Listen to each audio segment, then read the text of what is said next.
Even though cannabis was bipartisan, we passed issue two with over 57% of the vote. And so obviously in the past General Assembly, the politicians have been trying to amend the bill to gut the social equity, to gut tier three, to gut home grow, to gut or to put caps on THC. Um, they want to gut the hemp program. So there's just been a lot. Instead of expanding, the cannabis industry, they've been trying to monopolize and control it with a few, um, owners of the cultivation, processing, and dispensaries. So we've been fighting very hard. And so that's why I'm coming back to you guys now. I've been energized.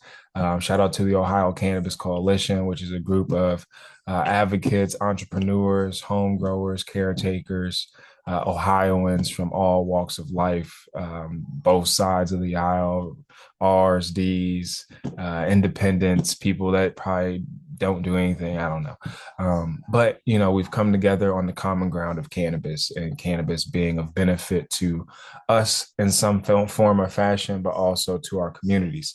And so we've come together, put our differences aside to be able to come together and fight for um, a cannabis industry that can benefit us all. And so we've been fighting tooth and nail. We've had there were four or three hearings. They brought up Bill HB 160, and then there was SB 56. SB 56 was the one that a lot of us have been paying attention to because they kind of just molded HB 160 into SB 56. And so they had one hearing with no opponent testimonies, just proponent testimonies and interested parties. The second hearing, we had over 40 people sign up in opposition testimony.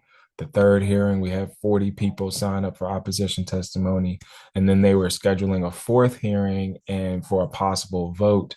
And that happened in the last 2 weeks. And so a lot of us, again, a lot of folks reached out to their lawmakers, the folks on the Judiciary Hearing Committee. And so there was a lot of confusion going on into what they wanted to do.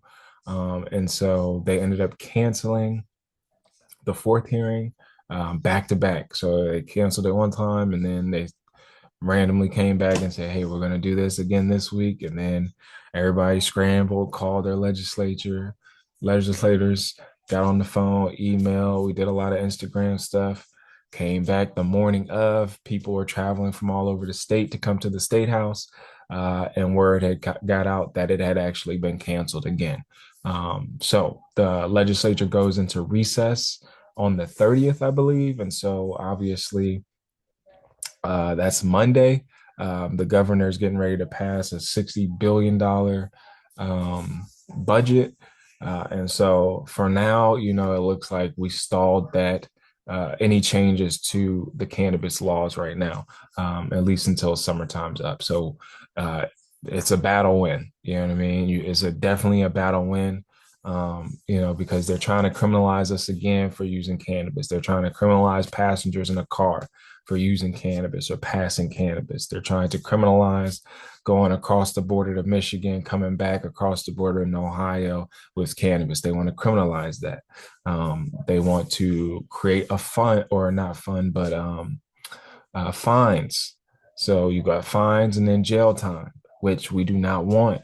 The whole purpose of legalization is decriminalization, is getting our people out of jail, is getting our people out of the prison system, is helping restore our communities, helping restore our families.